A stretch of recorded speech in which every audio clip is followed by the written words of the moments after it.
Looking back at Caitlin Clark's three-point struggles in her rookie season, the Clark Effect WNBA announces huge regular season playoff format changes to grow league. In case you were wondering whether the WNBA is benefiting from Indiana Fever guard Caitlin Clark's rise to stardom, allow me to present some new evidence to ease your doubts. Before Game 1 of the league's championship series between the Minnesota Lynx and the New York Liberty, League Commissioner Kathy Engelbart announced that next year's WNBA Finals will be in a traditional best-of-7 format. Currently, the league plays a best-of-5 series to decide the champion. Furthermore, the first round of the playoffs will switch from a 2-1 format to decide the best-of-3 series to a 1-1-1 format, which allows each team to get at least one home game.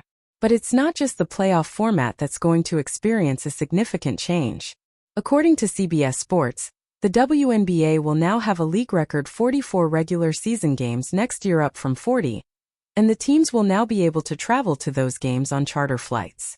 The league's growth and increased demand for WNBA basketball will make this the ideal time to expand the schedule, lengthen the finals, and provide fans more opportunities to see the best players in the world compete at the highest level, Engelbart said. This is obviously great news for a league that is trying its best to become as mainstream as other leagues. But again, this doesn't happen without Clark. Fans came out in record numbers last year just to watch her play because she is must-see TV. Without her, the league doesn't really have a marketable star or product to justify this expansion at various levels. If Clark doesn't play, most people probably aren't talking about the WNBA, and no one is going to want more opportunities to see games. The Caitlin Clark effect is a real thing, and it's positively affecting everything in the league. WNBA announces 4 more chances to watch Caitlin Clark play in 2025, expands finals to 7 games. Following a historic rookie season by Caitlin Clark, the WNBA has announced they are expanding their regular season schedule to 44 games in 2025. The current schedule is 40 games. This means fans will have 4 more games in which to marvel at Clark, WNBA MVP Aya Wilson, Mafosa Collier, and Angel Reese, in addition to the regular season schedule being extended, and an expansion franchise in the Golden State Valkyries joining the league. The league finals will also see an upgrade. The WNBA Championship Series will be a full 7-game series, the first in league history. We are seeing an incredible demand for WNBA basketball, as reflected in the number of cities pursuing expansion franchises, fans attending games and engaging with our social and digital platforms in record fashion, and game broadcasts and streams being consumed like never before, Commissioner Kathy Engelbart said. The incredible demand for WNBA basketball makes this the ideal time to increase the regular season to 44 games per team and expand the finals to a best-of-7 series. All this brand new incredible demand has a source and a name. Engelbart herself has pointed out the role the Indiana Fever star has had in increasing ticket and merchandise sales, along with ratings.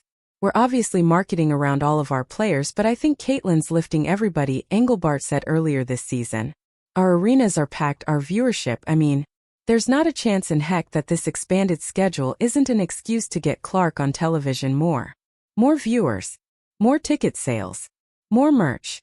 I'd even wager that the 7-game finals is in the hopes that she'll be taking part. The Indiana Fever themselves recently announced a plan to rebrand in the hopes of capitalizing on Clark's popularity and becoming a brand name like Apple. Related, Indiana Fever looking to rebrand, be more like Apple, as they try to capitalize on Caitlin Clark craze. She's just a giver. When she isn't giving fans more games to consume, Caitlin Clark is trying to provide more revenue for everybody involved, including her opponents. Indiana Fever President Allison Barber revealed the extraordinary selfless request made by Clark during the season, in which she suggested the opposing team be allowed a bonus whenever they sold out games. And she was the reason they were selling out. Earlier in the season, it was announced that the WNBA was quadrupling revenue via a $2.2 billion media rights deal. Clark becoming must-see television and delivering a never-ending stream of television ratings were obviously a major factor in that deal.